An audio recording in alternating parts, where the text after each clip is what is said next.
Hello student, आज हम new chapter start कर रहे हैं पार्शियल फ्रैक्शंस। तो ये पार्शियल फ्रैक्शंस का मेन एप्लीकेशन अपने को कहा होता है कैलकुलस में इंटीग्रेशन सॉल्व करते समय, जो कि अपना M2 में है वो चैप्टर इंटीग्रेशन। साथ ही में इसका यूज़ पार्शियल फ्रैक्शंस का मेन यूज़ इंजीनियरिंग की इलेक्ट्रिकल और मैकेनिकल ब्रांच के स्टूडेंट्स को काफ़ी होता है। ठीक है। और लेकिन अपन ये चैप्टर स्टार्ट करने के पहले, आज पार्शियल फ्रैक्शन स्टार्ट करने के पहले अपन कुछ बेसिक टर्मिनोलॉजीज स्टडी करेंगे, जो कि इस पार्शियल फ्रैक्शन चैप्टर के अंडरस्टैंडिंग में काफ़ी यूज़फुल होगी। तो स्टार्ट करते हैं आज का लेक्चर। तो पहले टर्म है अपनी पॉलिनोमियल। पॉलिनोमियल क्या होता है? एक एल्जेब्रिक एक्सप्रेशन होता है मेड विथ कॉन्स्टेंट्स होते हैं, उसमें वेरिएबल्स होते हैं, कोएफिशिएंट्स होते हैं, एक्सपोनेंट्स होते हैं। और वह किससे कंबाइंड होते हैं? Combined using basic algebraic operations such that addition, subtraction and multiplication with the restriction that the exponent must be whole numbers। तो समझते हैं इस डेफिनेशन को। पॉलिनोमियल किस फॉर्म में होता है अपने को एक एग्जांपल देखते हैं। मैंने एक नीचे एग्जांपल लिखा है 3x² - 5x + 3। ये एल्जेब्रिक एक्सप्रेशन कैसे बना है, किस से बना है? कांस्टेंट से बना है। ये है अपना कांस्टेंट। वेरिएबल है इसमें। वेरिएबल मतलब क्या? जो कि अननोन वैल्यूज होती है, जिसकी वैल्यू अपने को पता नहीं है, जिसको कि अपन लेटर्स XYZ से रिप्रेजेंट करते हैं। तो यहाँ पे x क्या हुआ, क्या अपना वेरिएबल हो गया है। इसके बाद कोएफिशिएंट। कोएफिशिएंट मतलब जो भी वेरिएबल रहता है उसके साथ जो नंबर मल्टीप्लिकेशन में रहता है उसको क्या बोलते हैं? अपन कोएफिशिएंट बोलते हैं। तो यह x² के साथ क्या मल्टीप्लाई में 3, मतलब ये x² का कोएफिशिएंट हो गया। सिमिलरली x के साथ क्या है? -5, मतलब ये कोएफिशिएंट हो गया। लेकिन 3 के साथ कोई x की टर्म में क्या नहीं है, मतलब ये प्योरली कांस्टेंट टर्म हो गई। और उसके साथ ही साथ एक्सपोनेंट। एक्सपोनेंट मतलब पावर भी होगा इसमें। तो यहाँ पे जो वेरिएबल है x, उसकी पावर क्या है? यहाँ पे 2 है और यहाँ पे क्या है? 1 है। तो मतलब ऐसा एल्जेब्रिक एक्सप्रेशन, पॉलिनोमियल क्या होता है? एक ऐसा एल्जेब्रिक एक्सप्रेशन होता है जिसके अंदर कांस्टेंट भी प्रेजेंट होते हैं, वेरिएबल भी प्रेजेंट होते हैं, कोएफिशिएंट भी प्रेजेंट होते हैं और पावर भी प्रेजेंट होता है। ओके। और साथ ही ये जो इसके अंदर टर्म्स होती है, मतलब एक टर्म से भी बना होता है, 2 टर्म्स भी होते हैं, 3 टर्म्स होते हैं। टर्म्स अपन कैसे आइडेंटिफाई करते हैं? टर्म्स हमेशा प्लस या माइनस साइन से कंबाइंड होते हैं। ओके। यहाँ पे क्या दिया है? Combined using basic algebraic operation, addition, subtraction, multiplication.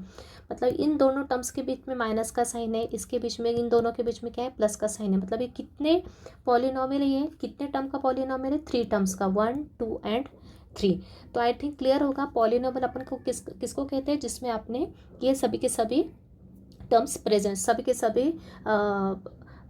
Elements present हो। कौन कौन से?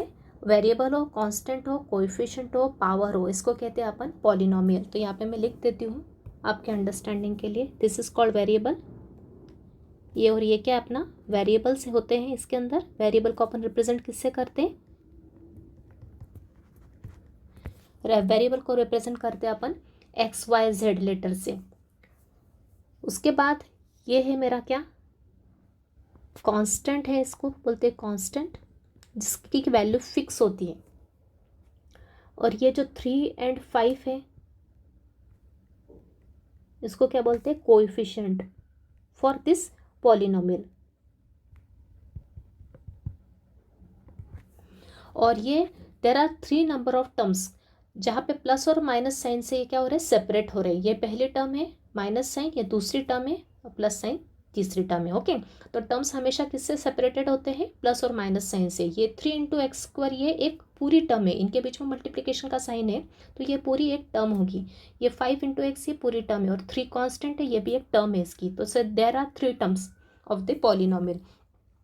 और एक और बात ध्यान रखना है, लास्ट में मतलब क्या बताया इस डेफिनेशन में?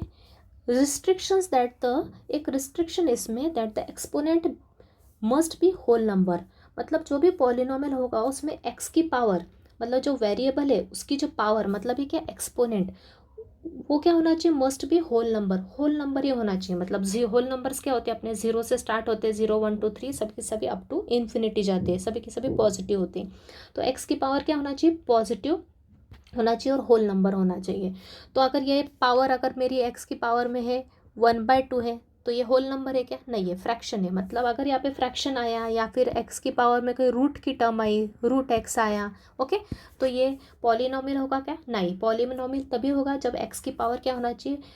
डेफिनेटली क्या होना चाहिए? होल नंबर होना चाहिए, तो ही ये पॉलिनोमियल होगा। तो इस टाइप के पॉलिनोमियल अपन यूज़ करने वाले अपने पार्शियल फ्रैक्शन में। ठीक है। नेक्स्ट देखते हैं अब एक और बात देखते हैं, तो यहाँ पे मैंने लिख दिया there are 3 terms in polynomial. In this polynomial कितने टर्म्स है, यहाँ पे 3 टर्म्स है। कौन कौन सी, 3x² पहली टर्म है, फिर comma 5x and 3, there are 3 terms. Okay, अभी पॉलिनोमियल को अपन सेपरेट मतलब टाइप्स कैसे अंडरस्टैंड कर सकते हैं, on the basis of their terms and on the basis of their degree. Okay, तो डिग्री भी क्या होते हैं वो समझ लेते हैं, लेकिन उसके पहले देखते हैं अपन, अगर किसी पॉलिनोमियल में एक टर्म है तो उसको क्या बोलते हैं अपन, मोनोमियल। इफ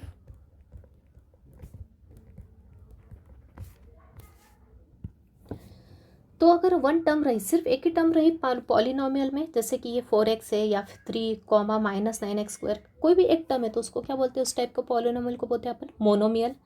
दो टर्म्स है तो उस एक्सप्रेशन को अपन क्या बोलते हैं, जैसे 4x+2 क्या x² -9, दो टर्म्स है, this one this one this one this one, तो इसको बायनोमियल बोलते हैं। और 3 टर्म्स रहे तो उसको क्या बोलते हैं अपन, ट्राइनोमियल। और उससे ज़्यादा टर्म्स रहे तो अपन डायरेक्ट उसको क्या बोलते हैं, पॉलिनोमियल, मतलब बहुत ज़्यादा टर्म्स उसको बोलते हैं पॉलिनोमियल। अब अगर हम डिग्री की बात करें तो अब इस पॉलिनोमियल में कितनी डिग्री का पॉलिनोमियल है, ये कैसे डिसाइड करेंगे। अब इस पॉलिनोमियल में सबसे पहले अपन देखें वेरिएबल में कितने टाइप की, कितने टर्म्स में वेरिएबल है, पहली टर्म में भी वेरिएबल एक्स है, दूसरी टर्म में भी वेरिएबल एक्स है, लेकिन हाईएस्ट पावर कहाँ पे है वेरिएबल की, 2 है। ओके, यहाँ पे हाईएस्ट पावर एक्स की हाईएस्ट पावर क्या है, 2, वेरिएबल की हाईएस्ट पावर क्या है, यहाँ पे 2 है। तो ये कितनी डिग्री का पॉलिनोमियल हो गया है, ये 2nd डिग्री का पॉलिनोमियल हो गया। समझ में आ रहा है। एक और एग्जाम्पल अगर मैं यहाँ लिखूँ,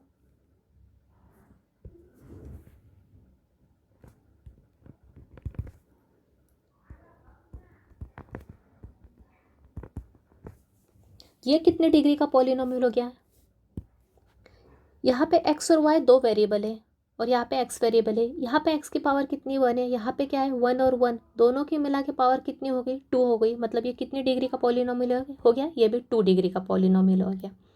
क्लियर है सबको, what is the degree of the polynomial. अब अपन समझते हैं types of polynomial based on degree. ऊपर अपन ने देखा types of polynomial based on number of terms के हिसाब से पॉलिनोमियल के टाइप। अब नंबर ऑफ डिग्री के हिसाब से पॉलिनोमियल के टाइप क्या होते हैं। तो पहला होता है कांस्टेंट पॉलिनोमियल। कांस्टेंट पॉलिनोमियल मतलब ऐसा पॉलिनोमियल जिसकी डिग्री क्या होती है, 0। अभी मैंने बताया आपको ऊपर डिग्री मतलब क्या होती है, जो भी पॉलिनोमियल दे के रखा है उसमें एक्स की हाईएस्ट पावर को हम बोलते हैं उस पॉलिनोमियल की डिग्री। तो आप एग्जाम्पल देखते हैं, 5 -2 7 एनी नंबर जिसमें x की टर्म ही प्रेजेंट नहीं है तो उसमें x की डिग्री क्या होगी, 0 है। अब x की टर्म प्रेजेंट नहीं मतलब x की डिग्री क्या होगी, 0 होगी। मतलब इस 5 को, ये जो 5 है कांस्टेंट पॉलिनोमियल, इसको मैं ऐसा भी लिख सकती हूँ 5 × x⁻⁴, बराबर ना, क्योंकि x की पावर 0 मतलब पॉलिनोमियल की डिग्री क्या हो गई, 0 होगी। और मुझे पता है 5 × x⁻⁴ क्या होता है, 5 × 1 ही होता है, क्योंकि किसी भी नंबर की पावर 0 मतलब क्या होता है, 1 होता है। मैंने आपको लॉगरिथमिक चैप्टर में बताया था ये आपको ना, 5 × x⁻⁴, x की power 0, any number raise to 0 is value 1 होती है, तो 5 × 1 क्या होगा, 5 ही होगा। मतलब ये जो 5 लिखा है यहाँ पे, ये कैसा है, कांस्टेंट पॉलिनोमियल है, क्योंकि इसमें x की डिग्री, इसके साथ अगर मैं x लिखती हूँ तो उसकी डिग्री क्या होगी, 0 होगी। इसलिए कांस्टेंट पॉलिनोमियल की डिग्री क्या होगी, 0 होगी। और वो किस फॉर्म में होगा, प्योरली नंबर के फॉर्म में होगा, कोई भी रियल नंबर। ओके, सेकेंड है लीनियर पॉलिनोमियल।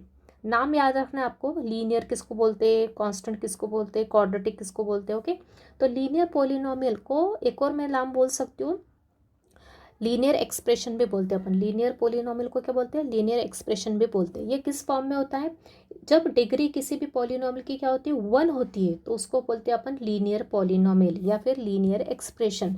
एग्जाम्पल देखते हैं, 3x+2, इसमें x की डिग्री क्या है, 1 है। x-3, x की डिग्री क्या है, 1 है। y+2, y की डिग्री क्या है, 1 है। तो 3 अलग अलग एग्जाम्पल लिखे, तीनों में जो वेरिएबल प्रेजेंट है उसकी पावर क्या है, 1 है, मतलब डिग्री क्या है, 1 है। तो इस टाइप के एक्सप्रेशन को क्या बोलते हैं, लीनियर पॉलिनोमियल या लीनियर एक्सप्रेशन। इसको स्टैंडर्ड फॉर्म में अपन लिखे तो कैसे लिख सकते हैं, ये तो मैंने प्रॉपर एग्जाम्पल लिए। स्टैंडर्ड फॉर्म क्या होगा इसका, ax + b, ए और बी कोई भी नंबर होगा, जैसे यहाँ पे लिखा है, यहाँ पे x के साथ क्या है, ए के प्लेस पे कुछ नहीं, मतलब यहाँ पे 1 है ना, 1x प्लस मतलब 1x - 3 यहाँ लिखा है, which is of the form ax + b also. Okay, तो यहाँ पे ए कंपलसरी ज़ीरो के इक्वल नहीं होना चाहिए, क्योंकि अगर ए ज़ीरो के इक्वल हो गया इसका मतलब ये लीनियर पॉलिनोमियल रहेगा ही नहीं, क्योंकि लीनियर पॉलिनोमियल में अपने को कंपलसरी एक एक्स चाहिए, उसकी पावर कितनी चाहिए, 1 चाहिए। ओके, उसका एक्सपोनेंट कितना चाहिए, 1 चाहिए। तो इस फॉर्म का कोई भी एक्सप्रेशन अगर अपन देखें तो इसको क्या बोलते हैं अपन, लीनियर पॉलिनोमियल या लीनियर एक्सप्रेशन। ओके, उसके बाद क्वाड्रेटिक पॉलिनोमियल को ही हम बोलते हैं क्वाड्रेटिक एक्सप्रेशन। क्वाड्रेटिक पॉलिनोमियल मतलब कैसा पॉलिनोमियल होता है जिसमें डिग्री क्या होती है, उस जिस पॉलिनोमियल की डिग्री क्या होती है, 2 होती है। मतलब एक्स वेरिएबल जो भी प्रेजेंट है उस पॉलिनोमियल में उसकी मैक्सिमम पावर कितनी है, 2 है। तो उस टाइप के पॉलिनोमियल को अपन क्या बोलते हैं, क्वाड्रेटिक पॉलिनोमियल। क्वेश्चंस बोलते समय अगर मैंने क्वाड्रेटिक बोला तो आपको क्लियर होना चाहिए क्वाड्रेटिक मतलब क्या, ऐसा पॉलिनोमियल या ऐसा एक्सप्रेशन जिसमें जितने भी वेरिएबल प्रेजेंट है उसमें वेरिएबल में सबसे ज़्यादा पावर वाला वेरिएबल जो होगा उसकी पावर अगर 2 है तो वो होगा क्वाड्रेटिक पॉलिनोमियल, उसकी पावर 1 है तो वो होगा लीनियर पॉलिनोमियल, उसकी पावर 0 है मतलब नथिंग इज देयर तो वो होगा कांस्टेंट पॉलिनोमियल। तो ये होगा मेरा क्वाड्रेटिक पॉलिनोमियल एग्जांपल। सिमिलरली ये भी एक एग्जांपल है, इसमें कितने टर्म्स है, 1 2 3 टर्म्स है, मतलब 3 टर्म्स वाला मतलब ट्राइनोमियल ही है। ओके, और ये भी क्या है, ये बायनोमियल है क्योंकि इसमें कितनी टर्म्स है, 2 टर्म्स है। मतलब इस टाइप के पॉलिनोमियल को अपन क्या बोलते हैं, क्वाड्रेटिक पॉलिनोमियल। इसका स्टैंडर्ड फॉर्म क्या होता है, A X square plus B X plus C. यहाँ ए बी सी और कुछ भी नंबर हो सकता है, positive negative any real number. पर एक बात ध्यान रखता है यहाँ पे, ए नॉन ज़ीरो होना चाहिए, क्योंकि ए अगर ज़ीरो हो गया तो ये पूरी टर्म ज़ीरो हो जाएगी, मतलब ये क्वाड्रेटिक तो बचेगा ही नहीं, ये लीनियर बन जाएगा। मतलब एक्स की पावर क्या हो जाएगी यहाँ पे, हाईएस्ट 1 हो जाएगी। तो हाईएस्ट पावर क्या चाहिए अपने को, 2 मिलेगी किसी एक्सप्रेशन में, वेरिएबल की हाईएस्ट पावर 2 होगी तो वो टाइप का पॉलिनोमियल या उस टाइप का एक्सप्रेशन अपन बोलते हैं क्वाड्रेटिक पॉलिनोमियल। क्यूबिक में भी वैसे ही हाईएस्ट पावर क्या होना चाहिए वेरिएबल की, ये 1 है या 2 है 3 है, मैक्सिमम पावर कितनी है, 3 है। मतलब ये कैसे हो गया, क्यूबिक पॉलिनोमियल हो गया। इसका स्टैंडर्ड फॉर्म भी वैसे ही A X cube plus B X square plus C X plus D, A B C D क्या है, रियल नंबर्स है, और ए नॉट इक्वल्स टू 0 होना चाहिए। ए कैसा होना चाहिए, ए नॉट इक्वल्स टू 0 होना चाहिए। क्लियर है आई थिंक सबको। अब next point, the degree of product of expressions is equal to the sum of degree of each expression. क्या बोला है, द डिग्री ऑफ, किसकी degree, of the product of expressions. दो एक्सप्रेशन अगर प्रोडक्ट में देके रखिए, दो एक्सप्रेशन है, कैसे एक्सप्रेशन है, दोनों के दोनों लीनियर एक्सप्रेशन है, मतलब लीनियर पॉलिनोमियल। क्यों, क्योंकि दोनों में एक्स की पावर कितनी है, 1 है। तो लीनियर एक्सप्रेशन है, दोनों की डिग्री 1 है इसलिए। तो बोला है degree of the product of the expressions, इन दोनों एक्सप्रेशंस जो प्रोडक्ट में इनकी डिग्री किसके इक्वल होती है, is the sum of the degree of each expression. हर एक्सप्रेशन जो भी एक्सप्रेशन दिया है दोनों के डिग्रीज के सम के इक्वल होती है। मतलब मैंने अगर एग्जांपल लिखा है यहाँ पे, degree of x plus 1 into x minus 3, दो पॉलिनोमियल्स दिए मैंने, दो एक्सप्रेशंस दिए मल्टीप्लिकेशन में, तो इनकी डिग्री कैसे निकालेंगे। तो इनकी डिग्री निकालने के लिए क्या करना पड़ेगा मुझे, पहले की डिग्री क्या है, 1 है, पहले की डिग्री 1, फिर प्लस में प्लस का साइन लगाएंगे, दोनों प्रोडक्ट में है तो इनकी डिग्री निकालने के लिए पहले इसकी की डिग्री प्लस साइन, फिर दूसरे की डिग्री, मतलब टोटल डिग्री क्या हो गई मेरी, 2 हो गई। आप देख सकते हो इन दोनों का अगर मैंने प्रोडक्ट किया तो मुझे कैसा एक्सप्रेशन मिलेगा, दोनों का मल्टीप्लाई करते आता है अपने को, दो एल्जेब्रिक एक्सप्रेशन को अपन मल्टीप्लाई कर सकते हैं आराम से, या आपने 8 9 स्टैंडर्ड में स्टडी कर चुके हैं आप इजीली। ओके, तो इन दोनों का प्रोडक्ट किया तो मुझे कैसा एक्सप्रेशन मिलेगा, क्वाड्रेटिक एक्सप्रेशन मिलेगा, मतलब एक्स की पावर 2 वाला एक्सप्रेशन मिलेगा।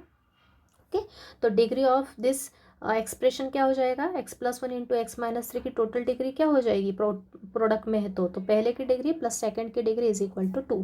अब दूसरा एग्जांपल भी है, degree of this into this into this, तीन एक्सप्रेशंस देखे रखे, तीनों की तीनों कैसे हैं, लीनियर एक्सप्रेशन है, मतलब लीनियर पॉलिनोमियल है, क्योंकि तीनों में पावर क्या है एक्स की, डिग्री क्या है तीनों की, 1 है ना। तो टोटल डिग्री क्या हो जाएगी इसकी, पहले की 1, दूसरे की 1 और तीसरे की 1, मतलब इस पूरे एक्सप्रेशन की डिग्री कितनी हो गई, 3 हो गई। थर्ड एग्जांपल में भी वैसी, एक्स स्क्वायर प्लस 1 एक एल्जेब्रिक एक्सप्रेशन देके रखा है, कैसा है ये, क्वाड्रेटिक है, क्योंकि एक्स की मैक्सिमम पावर कितनी है, 2 है। ओके, और दूसरा क्या है, एक्स माइनस 1, ये कैसा है, लीनियर है, क्योंकि एक्स की पावर कितनी है, मैक्सिमम 1 है। तो इसकी डिग्री 2 हो गई और इसकी डिग्री 1 हो गई, ये क्वाड्रेटिक है और ये लीनियर है, मतलब टोटल की डिग्री कितनी हो गई, 2 + 1 = 3। अपने को इसका यूज़ होने वाला है आगे। किसी भी दो या दो से ज़्यादा एक्सप्रेशंस अगर मल्टीप्लिकेशन में दे के रखा है, प्रोडक्ट में दे के रखा है, तो उसकी डिग्री कैसे निकालते हैं, प्रत्येक एक्सप्रेशन की इंडिविजुअल डिग्री निकाल के, अपनी खुद की डिग्री निकाल के उनको ऐड करते हैं तो टोटल की डिग्री अपने को मिल जाती है। अब नेक्स्ट है एक्सप्रेशन ax² + bx + c। किस फॉर्म का एक्सप्रेशन है? Quadratic expression. मतलब क्या? Quadratic polynomial. क्यों? क्योंकि इसमें x की हाईएस्ट डिग्री कितनी है? 2a। हाईएस्ट पावर कितनी है? 2a। मतलब सेकंड डिग्री का पॉलिनोमियल है। मतलब इसको क्या बोलते हैं अपन? Quadratic polynomial. ओके, तो इस टाइप का अगर कोई एक्सप्रेशन है, is called irreducible quadratic expression. इसको क्या बोलते हैं अपन? Quadratic expression. और ये इररिड्यूसिबल होगा, इररिड्यूसिबल क्वाड्रेटिक एक्सप्रेशन होगा when it can not be further factorise into linear factors. मतलब इसको अपन और छोटे फॉर्म में कन्वर्ट नहीं कर सकते और दो फैक्टर्स के फॉर्म में, या इसको फैक्टराइज नहीं कर सकते। फॉर एग्जांपल अगर मैं एक नंबर लेती हूँ 9 लेती हूँ, तो 9 के मैं फैक्टर्स निकाल सकती हूँ। 3 × 3 भी 9 होता है, 1 × 9 भी 9 होता है। ओके, तो वैसे ही अगर मैं इस अलजेब्रिक एक्सप्रेशन को इस क्वाड्रेटिक एक्सप्रेशंस के फैक्टर निकालना चाहूँ, तो अगर ये इसके फैक्टर्स में नहीं निकाल पाती, उसको और छोटे फॉर्म में कन्वर्ट नहीं कर पाती हूँ, इसका मैक्सिमम पावर 2 है, मतलब ये सेकंड डिग्री का पॉलिनोमियल है, तो इसको फर्स्ट डिग्री के पॉलिनोमियल के फैक्टर्स के फॉर्म में मैं कन्वर्ट नहीं कर पाती हूँ, तो ऐसे टाइप के एक्सप्रेशंस को मैं क्या कहती हूँ? Irreducible quadratic expression. अगर मैं क्वेश्चन में बोलूँ कहीं पे भी इररिड्यूसिबल क्वाड्रेटिक एक्सप्रेशन, इसका मतलब क्या हुआ? जो भी एक्सप्रेशन है वो कैसा है, और इसको रिड्यूस नहीं कर सकते, उसको और छोटे फॉर्म में कन्वर्ट नहीं कर सकते, इसको दो या दो से ज़्यादा लीनियर फैक्टर के मल्टीप्लिकेशन के फॉर्म में अपन कन्वर्ट नहीं कर सकते। तो ऐसे एक्सप्रेशन को अपन क्या कहते हैं? ऐसे क्वाड्रेटिक एक्सप्रेशन को कहते हैं अपन इररिड्यूसिबल क्वाड्रेटिक एक्सप्रेशन। तो ये भी, इसको अपन दो फैक्टर्स के मल्टीप्लाई के फॉर्म में एक्सप्रेस नहीं कर सकते, मतलब दो लीनियर फैक्टर का मल्टीप्लाई करके फिर से अपने को ये नहीं मिल सकता है। उसी प्रकार से इसको भी नहीं कर सकते, इसको भी नहीं। ये these are the all examples of irreducible quadratic factor. अब कुछ क्वाड्रेटिक फैक्टर ऐसे भी होते हैं जिसको अपन फैक्टराइज कर सकते हैं, उनको देखते हैं अब अपन। अब नेक्स्ट देखते हैं, जैसे ऊपर मैंने बताया उसका अपोजिट रिड्यूसिबल क्वाड्रेटिक एक्सप्रेशंस। मतलब ऐसे क्वाड्रेटिक एक्सप्रेशंस अब अगर मैं लेती हूँ जिसके मैं फैक्टर्स निकाल सकती हूँ, मतलब इसको मैं क्या लिख सकती हूँ? इन दो लीनियर फैक्टर के मल्टीप्लिकेशन के फॉर्म में लिख सकती हूँ। मतलब इसको मैं और सिंप्लीफाइड फॉर्म में लिख सकती हूँ। कैसे? x² + 2x - 3 को मैं क्या लिख सकती हूँ? x + 3 × x - 1। यहाँ पे 2 डिग्री थी, तो यहाँ पे कम होकर डिग्री क्या हो गई? 1 डिग्री हो गई। ओके, तो मतलब इन दोनों को अगर मैं मल्टीप्लाई करूँ तो फिर से मुझे क्या मिलेगा? ये मिलेगा। मतलब इसको मैं इन दोनों के प्रोडक्ट के फॉर्म में लिख सकती हूँ। इसका मतलब क्या हो गया? ये दोनों इसके क्या हो गए? फैक्टर हो गए। मतलब इन दोनों का प्रोडक्ट से ही मुझे ये क्या मिला है? ये वाला क्वाड्रेटिक एक्सप्रेशन मिला है। सिमिलरली ये भी क्वाड्रेटिक एक्सप्रेशन है, इसके मैं फैक्टराइज कर सकती हूँ। मतलब इसके फैक्टर्स क्या हो गए? ये दोनों हो गए। इसका भी, ये भी क्वाड्रेटिक है, इसके फैक्टर्स ये हो गए, इसके फैक्टर्स ये हो गए। मतलब ये फैक्टर्स है, इनका मल्टीप्लाई करके इसको सिंप्लीफाई करके फिर से मुझे ओरिजिनल क्वाड्रेटिक एक्सप्रेशन मिलेगा। लेकिन ऊपर वाले के केस में ऐसा हो रहा था क्या? इसके ऐसे कोई भी दो लीनियर फैक्टर्स अपने को नहीं निकाल सकते, इसलिए इसको बोल रहे थे अपन इररिड्यूसिबल क्वाड्रेटिक एक्सप्रेशंस। और ये है अपने रिड्यूसिबल क्वाड्रेटिक एक्सप्रेशंस। अब रिड्यूसिबल क्वाड्रेटिक एक्सप्रेशन मतलब किसी भी क्वाड्रेटिक एक्सप्रेशन को के फैक्टर्स कैसे निकालते हैं, आप 8th 9th में ऑलरेडी स्टडी कर चुके हैं अपन। तो भी इन शॉर्ट में आपको कुछ एग्जांपल दे के एक्सप्लेन कर देती हूँ फिर से कि किसी भी क्वाड्रेटिक एक्सप्रेशन को अपन कैसे फैक्टराइज करते हैं। ठीक है, तो नेक्स्ट टॉपिक अपना वही है फैक्टराइजिंग क्वाड्रेटिक एक्सप्रेशन। तो किसी भी क्वाड्रेटिक एक्सप्रेशन को फैक्टराइज कैसे कर सकते हैं, इसके फैक्टर्स पॉसिबल है कि नहीं पॉसिबल है, अपने को एक करके देखना पड़ता है। तो क्या, अगर पॉसिबल है तो वो फैक्टराइज हो जाएंगे लीनियर फैक्टर्स में, अगर इम्पॉसिबल होंगे तो उसी को अपन कह देंगे इररिड्यूसिबल क्वाड्रेटिक एक्सप्रेशन, जैसे मैंने ऊपर बताया। तो इसकी मेथड क्या होती है? सबसे पहले देखते हैं कि x² का कोएफिशिएंट क्या है। यहाँ पे लीडिंग कोएफिशिएंट, मतलब x² का कोएफिशिएंट यहाँ पे क्या है? अगर 1 है, दो टाइप के केसेस बनेंगे। एक तो यहाँ पे x² का कोएफिशिएंट एक तो 1 होगा, या फिर x² का कोएफिशिएंट 1 के अलावा कुछ भी बड़ा नंबर हो सकता है, positive negative any number. Okay, तो पहले अपन किस टाइप के क्वेश्चंस देखते हैं जिसमें x² का कोएफिशिएंट क्या है? 1 है। अगर x² का कोएफिशिएंट 1 है तो फैक्टराइज कैसे करते हैं? डायरेक्ट अपन देखते हैं कांस्टेंट टर्म। इस कांस्टेंट टर्म को अपन लिखते हैं, क्या है कांस्टेंट टर्म, 12। अभी इस 12 के कौन कौन से फैक्टर्स की पेयर बन सकती है वो देख लेते हैं अपन। कौन कौन से फैक्टर्स बन सकते हैं 12 के, 1 इंटू 12 भी 12 होता है, उसके बाद 2 इंटू 6 भी 12 होता है, उसके बाद 3 इंटू 4 भी 12 होता है, ओके, एंड 4 इंटू 3 मतलब ही 3 इंटू 4, ओके। तो ये 4 पेयर से अपने फैक्टर्स की, मतलब आपको टेबल पता होना चाहिए, ओके। 1 इंटू 12 12 होता है, 2 6 12, 3 4 12, 4 3 12। अभी अपने को इस 12 को ऐसे दो नंबर में डिवाइड करना है, ऐसे दो नंबर में कन्वर्ट करना है, ऐसे दो नंबर लेना है अपने को इस 12 के 12 के लिए कि जिनका मल्टीप्लिकेशन तो 12 आए, मतलब इन दो ऐसे दो नंबर लेना है कि जिनका मल्टीप्लिकेशन 12 आए लेकिन उनका एडिशन क्या होना चाहिए, +7। इनका मल्टीप्लिकेशन 12 आया लेकिन एडिशन क्या होना चाहिए, +7। अब इसमें देखो ऐसी कौन सी पेयर के लिए अपने को +7, बीच का +7 इंपॉर्टेंट है। अब 1 और 12 को ऐड सब्ट्रैक्ट किया तो भी +7 नहीं मिलेगा, 6 और 2 को भी ऐड और सब्ट्रैक्ट किया, ऐड किया तो 8 मिलेगा, सब्ट्रैक्ट किया तो 4 मिलेगा, नहीं मिलेगा। लेकिन 3 और 4 को अगर मैंने ऐड किया तो मुझे +7 मिलेगा। मतलब मैं 12 को क्या लिख सकती हूँ, 12 को मैं लिख सकती हूँ 3 और 4, 3 और 4 ऐसे दो नंबर है मुझे 12 के, तो ऐसे फैक्टर्स के जिनका मल्टीप्लाई किया तो 12 मिलेगा, लेकिन 3 और 4 को ऐड किया तो मुझे क्या मिलेगा, +7 मिलेगा, ओके। 3 इंटू 4 क्या होगा, 12 होगा, और 3 + 4 क्या होगा, 7 होगा, बराबर।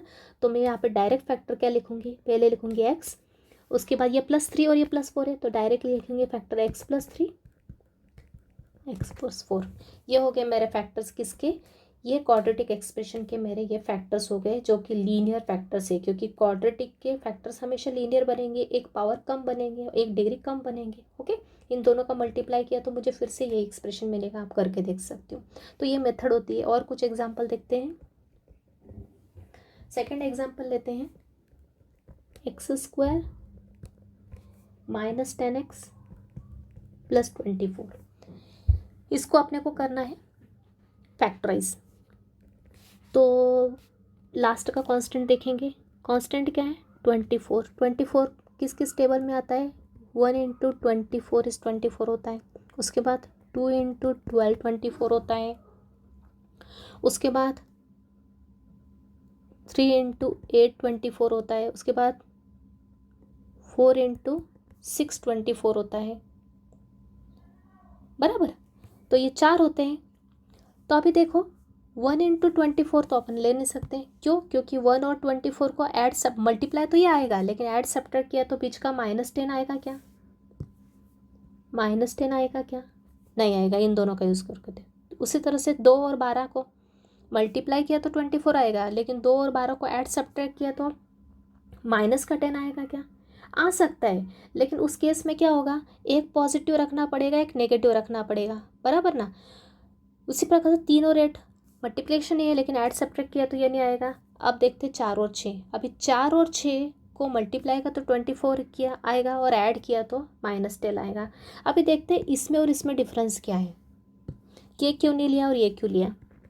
अभी देखो 24 को लिखा 4 इंटू 6, मुझे पता है प्लस का 4 और प्लस का 6 मल्टीप्लाई किया तो 24 आता है। उसी प्रकार से माइनस का 4 और माइनस का 6 मल्टीप्लाई किया तो भी 24 आता है, और उसी प्रकार से -4 और -6 को ऐड किया तो -10 आता है। लेकिन यहाँ पे वैसा होता क्या, 2 और 12 का मल्टीप्लाई तो प्लस का 24 आता है, लेकिन -2 और -12 का मल्टीप्लाई भी प्लस का 24 आता है, लेकिन उनको ऐड किया तो क्या आएगा, -14 आएगा ना।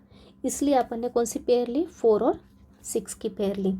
तो यहाँ पे ये क्या हो गया, -4 इंटू -6 कितना हो गया, प्लस का 24 हो गया, और -4 और -6 को ऐड किया तो कितना आएगा, -10 आया। इसलिए फैक्टर्स क्या हो गए, डायरेक्ट लिखोगे x -4 x -6।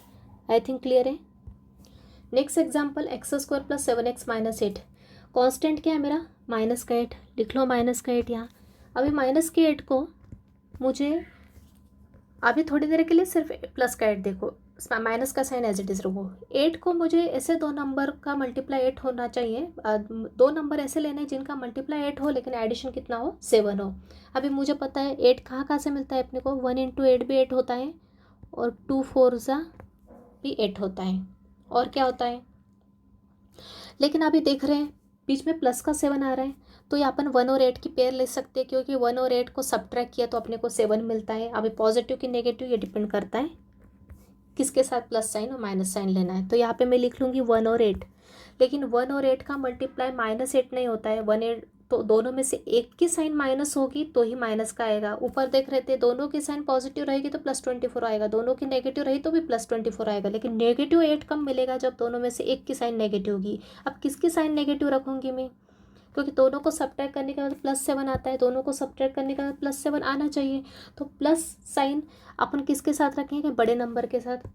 प्लस साइन किसके बीच का साइन +7 है ना, +7। ये -7 होता तो बड़े के साथ माइनस साइन रखते, या +7 है इसलिए बड़े के साथ प्लस साइन आएगी, नेगेटिव साइन छोटे के साथ आएगी। मतलब -1 × 8 इज -8, और -1 + 8 किया तो प्लस का 7। क्या मिला? -1 × 8 क्या होता है? -8 होता है, लेकिन -1 + 8 क्या होता है? प्लस का 7 होता है। इसीलिए फैक्टर्स क्या आ गए? डायरेक्ट लिखो, x ये -1 × x ये प्लस का 8। ये हो गए इसके फैक्टर्स। आई थिंक क्लियर है सबको।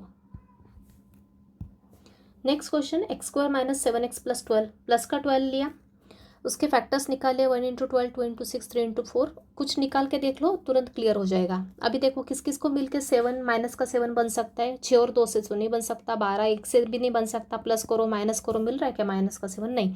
लेकिन माइनस का 3 और माइनस का 4 ऐड किया तो माइनस का 7 मिलेगा। और अपने को पता है कि 12 को लिख सकते हैं अपन, -3 × -4 12 होता है, और -3 और -4 ऐड किया तो -7 मिलता है।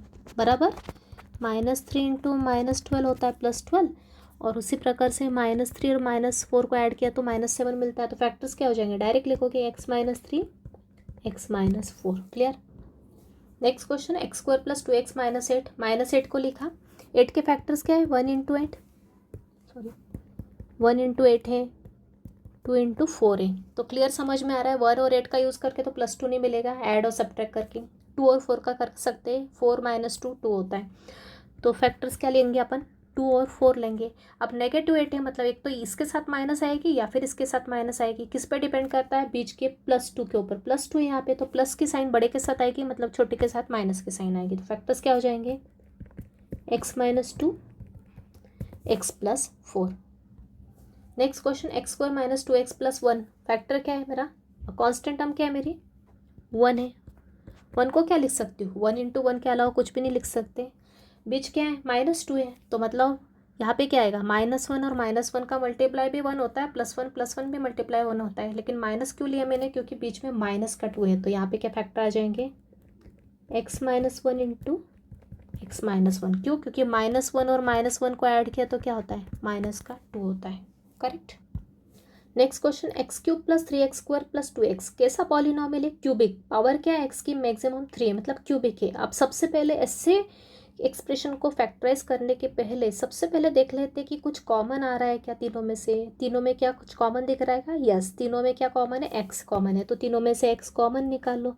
तो यहाँ पे बचेगा, एक पावर कम हो जाएगी, यहाँ पे भी एक पावर कम हो जाएगी, यहाँ पे भी एक पावर कम हो जाएगी। अब ये आ गया क्वाड्रेटिक।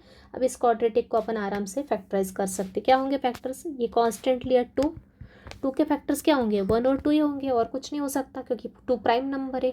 तो 1 और 2 को ऐड किया तो क्या मिलता है? +3 मिलता है। तो फैक्टर्स क्या आ गया? ये तो x एक फैक्टर एज इट इज, दूसरा क्या आ गया? x + 1, और तीसरा क्या आ गया? x + 2। Clear. Next, x² - 2x - 3, factorise करते हैं। -3 को लेते हैं। -3 के फैक्टर्स क्या होंगे? 1 × 3, क्योंकि 3 प्राइम नंबर है, लेकिन ये -3 है, मतलब क्या होना चाहिए? दोनों में से एक के साथ नेगेटिव आना चाहिए, तो ही तो प्रोडक्ट -3 होगा। और दोनों का एडिशन क्या होना चाहिए? बीच का -2 होना चाहिए। तो 1 और 3 में किसके साथ नेगेटिव साइन जाएगी, किसके साथ पॉजिटिव? किस पे डिपेंड करता है? बीच के नंबर पे। एक्स के साथ क्या है? -2। -2 मतलब बड़े के साथ माइनस साइन जाएगी। जो साइन यहाँ पे होगी इस नंबर के साथ, जो साइन इस नंबर के साथ होगी वो बड़े के साथ जाती। यहाँ पे पॉजिटिव होता तो बड़े के साथ पॉजिटिव जाती, छोटे के साथ नेगेटिव जाती। तो फैक्टर्स क्या आ गए मेरे? x + 1 x - 3। क्लियर।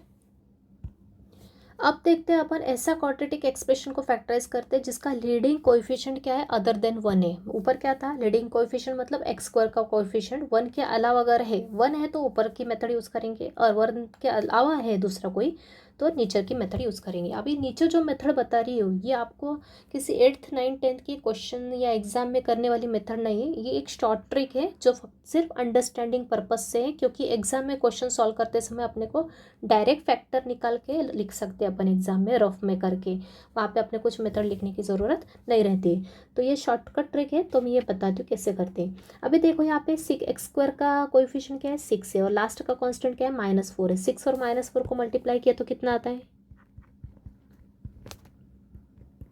कितना आता है -24, बराबर।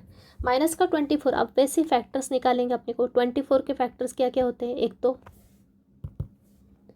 1 × 24 होता है, उसके बाद 2 × 12 होता है, उसके बाद क्या होता है 3 × 4 होता है, बराबर। उसके बाद नहीं सॉरी 3 × 4 नहीं,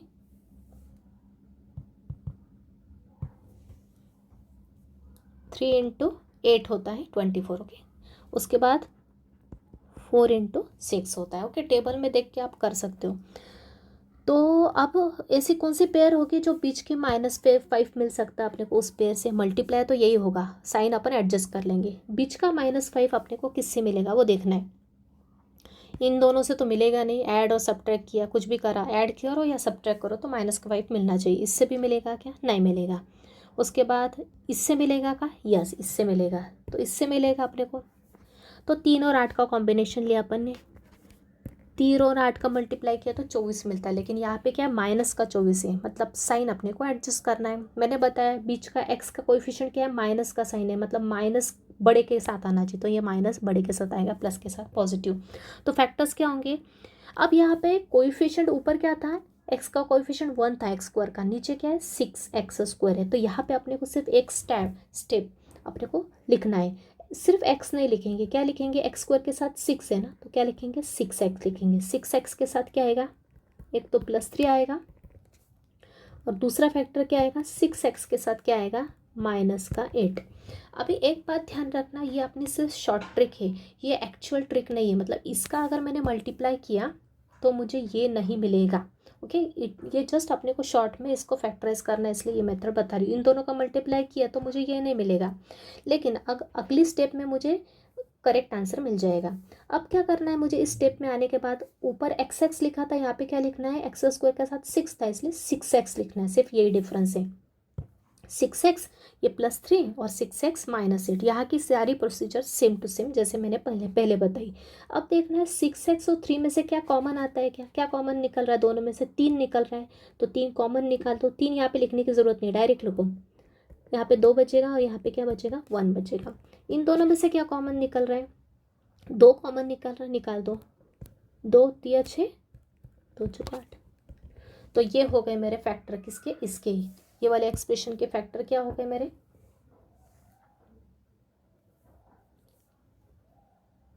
जस्ट मिनट, ये हो गए मेरे इसके फैक्टर। मतलब इन दोनों को अगर मैं एक्चुअल में मल्टीप्लाई करूँ तो मुझे क्या मिलेगा, ये मिलेगा। जैसे मैंने ऊपर बताया इन दोनों को मल्टीप्लाई किया तो ये मिलेगा, ओके। तो वैसे ही इन दोनों को अगर मल्टीप्लाई करती हूँ तो मुझे ये मिलेगा। तो ये वाली जो स्टेप है ये रॉन्ग एक्चुअल में, सिर्फ कैलकुलेशन पर्पस में आपको ईजिली आंसर मिल जाए, इसलिए ये स्टेप मैंने यहाँ पे ऐड की, ओके। तो दिस इज आवर आंसर।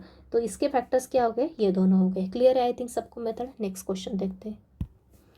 अब 10x² -11x + 3 क्वाड्रेटिक है, लिखेंगे x² का लीडिंग कोएफिशिएंट क्या है 10 है, तो 10 और 3 का क्या करेंगे मल्टीप्लाई करेंगे। किस किस का मल्टीप्लाई, इन दोनों का मल्टीप्लाई। जैसे यहाँ पे भी किन दोनों का मल्टीप्लाई किया था, इन दोनों का मल्टीप्लाई। तो 10 और 3 कितना होता है, 10 × 3 कितना होता है 30 होता है। अभी 30 के फैक्टर्स देखते हैं, 1 × 30 होता है, 2 × 15 होता है, उसके बाद 3 × 30 होता है, उसके बाद और क्या होता है 4 नहीं होता है, और 5 4 नहीं होता 5 होता है, बराबर। अब देखो 1 और 30 का यूज़ करते हुए मुझे 30 मिल रहा है, लेकिन -11 नहीं मिलेगा। इन दोनों का यूज़ करते हुए -11 नहीं मिलेगा। 2 और 15 को ऐड या सब्ट्रैक्ट करो तो ये नहीं मिलता। उसके बाद इन दोनों का यूज़ करते हुए -11 नहीं मिलेगा बीच का, इसका मिल सकता है। 5 और 6 को ऐड किया तो 11 मिलता है, लेकिन माइनस साइन अपन एडजस्ट करेंगे। तो यहाँ पे लिख लो डायरेक्ट 5 एंड 6। अभी 5 और 6 का मल्टीप्लाई 30 होता है, लेकिन बीच में क्या है, माइनस का 11। तो 5 और 6 ऐड किया तो प्लस का 11 मिलेगा। माइनस कब मिलेगा, जब दोनों नेगेटिव होंगे। तो मैं ये इसे लिख सकती हूँ, -5 और -6 का मल्टीप्लाई तो 30 होता है, और एडिशन क्या होता है, -11। तो क्या आ जाएगा यहाँ पे, x नहीं 10x। फिर बाद साथ में आ जाएगा माइनस का 5, 10x, साथ में आ जाएगा माइनस का 6। एक स्टेप सिंप्लीफाई कंपलसरी करना है। दोनों में क्या कॉमन आएगा, 5 आएगा, तो 5 कॉमन लिया तो ये आएगा 2x या -1। इन दोनों में से क्या कॉमन आएगा, 2 कॉमन लिया, 5x आएगा, 2 पंजे 10, 2 3 6। तो ये हो गए इसके factors. Clear I think. Next question, 6x² + 24 3x - 4 किस किस का मल्टीप्लाई, 6 और -4 का। क्या आएगा, 6 × -4 क्या होता है, माइनस का 24। फैक्टर्स क्या है, सेम, 1 × 24, 2 × 12। ओके, तो यहाँ पे डायरेक्ट समझ में आ रहा है, बीच में क्या है, प्लस को 23 का किससे मिलेगा, इन दोनों के डिफरेंस से मिलेगा। मतलब क्या फैक्टर्स आएंगे, 1 और 24।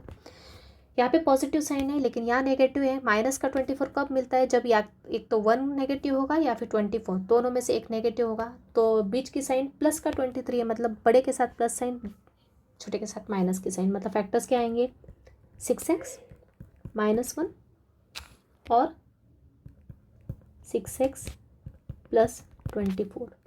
6x -1 में से कुछ कॉमन नहीं निकलेगा, तो एज इट इज़ लिख दो।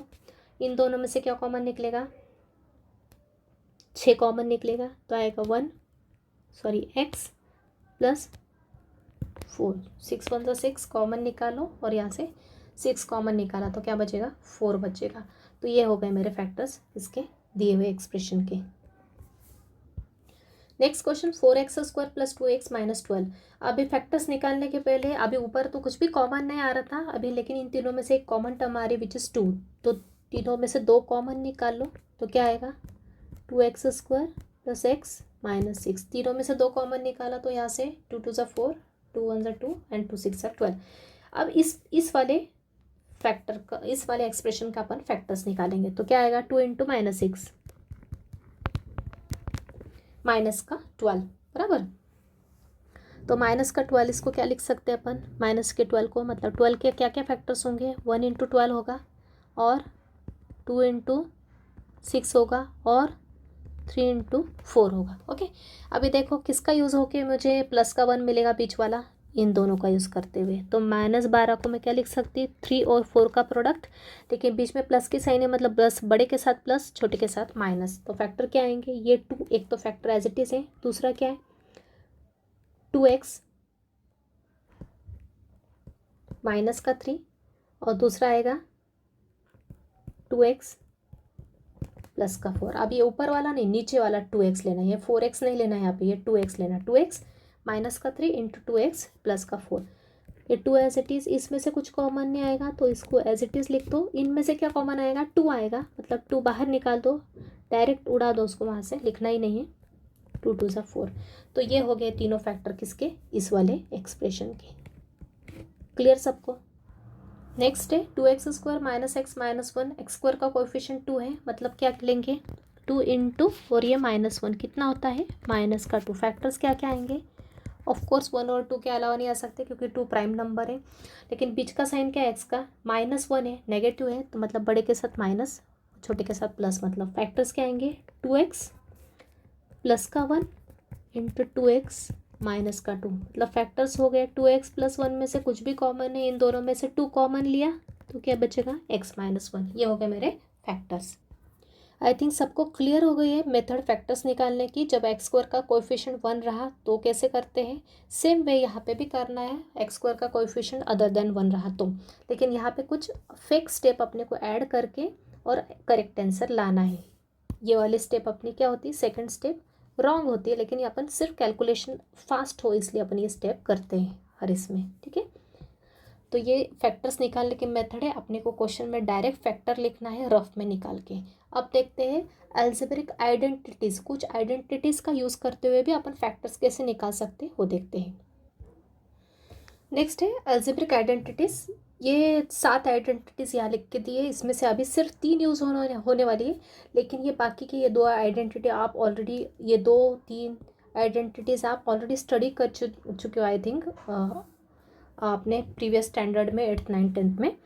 तो इसमें से अभी जो इम्पोर्टेंट आइडेंटिटीज़ जो आपको लर्न करनी है वो है आइडेंटिटी नंबर 3, 6 एंड 7। ओके, इनका यूज़ करते हुए अपन क्या कर सकते हैं, किसी भी एक्सप्रेशन को इस फॉर्म में अगर कोई एक्सप्रेशन है अपना अलजेब्रिक एक्सप्रेशन तो उसके फैक्टर्स निकाल सकते हैं।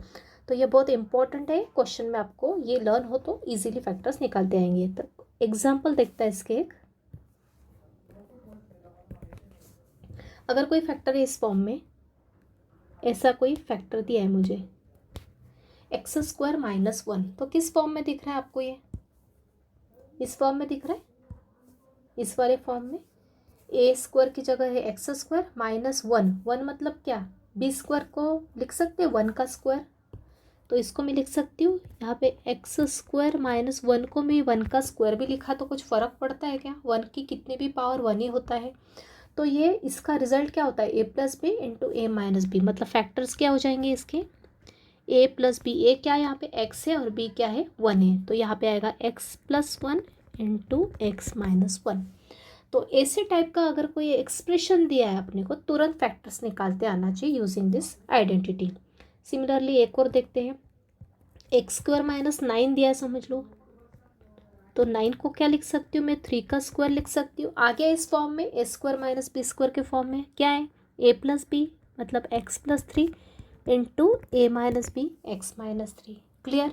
तो ऐसा कोई भी फॉर्म दिया है x² के साथ कोई नेगेटिव में कोई नंबर दिया है माइनस में, तो डायरेक्ट a² - b² अपने को आइडेंटिटी यूज़ करना है और इसको फैक्टराइज करना है। उसके बाद अपने क्वेश्चंस में ये 2 टाइप के एक्सप्रेशंस कंपलसरी आते हैं, कैसे, x³ + 1।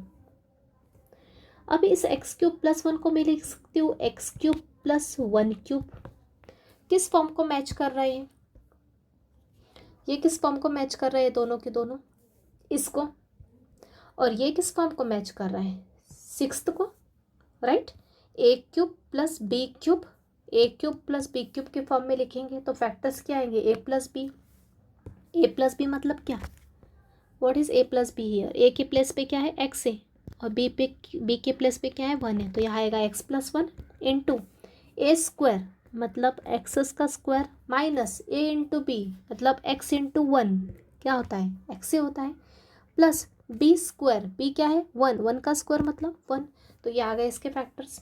सिमिलरली अगर दिया है x³ - 1 दिया है तो क्या आएगा, x³ - को 1 लिख सकते हो x³ - 1³ मतलब कौन सा फॉर्मूला, a³ - b³ का, तो यहाँ माइनस साइन है तो पहले माइनस साइन आएगी मतलब a - b मतलब x - 1 × a² मतलब x का स्क्वायर प्लस ab मतलब x × 1 is x plus b² that is 1। तो ये इसके फैक्टर्स क्या हो गए, ये हो गए using this and this formula. Clear है, और ये दोनों हो गए इस टाइप का फॉर्मूला। ओके, तो ये बहुत इम्पॉर्टेंट आइडेंटिटीज़ है, बहुत इम्पॉर्टेंट आपको लर्न रखना है क्योंकि इसका यूज़ फ्रिक्वेंटली होगा क्वेश्चन सॉल्व करते समय, और अगर आइडेंटिटी लर्न होगी तो तुरंत अपने को फैक्टर्स निकालते आ जाएंगे। अब मुझे बताओ इसमें ये जो फैक्टर निकाले पहले में, ये दोनों लीनियर है, इसको और फैक्टराइज कर सकते हैं क्या, नहीं कर सकते हैं। ये भी क्या है, लीनियर है, इसको और फैक्टर्स बना सकते हैं क्या, कम डिग्री में कन्वर्ट कर सकते हैं क्या, नहीं। अब ये x³ + 1³ के जो फैक्टर्स निकाले हैं, 2 निकाले, दिस इंटू दिस मतलब फैक्टर हो गए, मतलब इन दोनों का मल्टीप्लाई किया तो फिर से मुझे यही मिलेगा, यही होता है मीनिंग फैक्टर का। अब ये है x + 1, एक पहला है लीनियर फैक्टर और दूसरा है क्या है, क्वाड्रेटिक है। अब ध्यान रखना x³ + 1 और x³ - 1 ये आप लर्न ही कर लो फॉर्मूला लगा के, इसको ये अपने को ध्यान ही रखना है कि ये दोनों अपने को क्वेश्चन में आते ही है एग्जाम में फैक्टर्स निकालना। ओके, तो x + 1 तो लीनियर है लेकिन ये क्वाड्रेटिक है, ये भी क्वाड्रेटिक है, ये लीनियर है, तो ये दोनों के दोनों क्वाड्रेटिक कैसे हो, इसको और लीनियर फैक्टर में कन्वर्ट कर सकते हैं क्या अपन, जैसे मैंने ऊपर मेथड बताई, क्वाड्रेटिक है ना ये और ये, इसको लीनियर फैक्टर में कन्वर्ट कर सकते हैं क्या, नहीं कर सकते। आप करके देखो, मैंने आपको मेथड एक्सप्लेन कर दी है, दोनों के दोनों कैसे फैक्टर से, इररिड्यूसिबल क्वाड्रेटिक फैक्टर, ये दोनों के दोनों फैक्टर कैसे हैं, विच वन, ये और ये दोनों के दोनों कैसे फैक्टर है,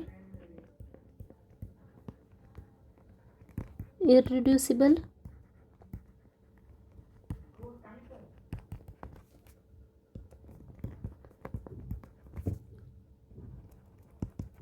क्वाड्रेटिक एक्सप्रेशन, मतलब इसको और फैक्टराइज नहीं कर सकते, ये ऐसे की ऐसे ही रहेगा। तो ये आपको बात ध्यान रखना है, इसको अच्छे से लर्न करना है। क्लियर? तो ये आइडेंटिटीज़ आप जो 3 बातें मैंने टिक करके बताई वो लर्न कर लो, साथ ही में ये दूसरी भी कर लो, आपको आगे यूज़ होने वाली है। तो आज का लेक्चर अच्छे से समझ लो, फैक्टर्स कैसे निकालते हैं इंपॉर्टेंट है, क्योंकि फैक्टर्स निकालते आया तो ये पार्शियल फ्रैक्शंस अपन प्रॉपर स्टडी कर पाएंगे। ओके, तो आज का लेक्चर अपन यही कंक्लूड करते हैं। नेक्स्ट लेक्चर में हम प्रॉपरली पार्शियल फ्रैक्शन स्टडी करेंगे। फ्रैक्शन क्या होता है, फिर पार्शियल फ्रैक्शन क्या होता है, फ्रैक्शंस कितने टाइप के होते हैं, उसकी क्या क्या रूल्स होते हैं, वो सब स्टडी करेंगे। ओके, तो थैंक यू वेरी मच।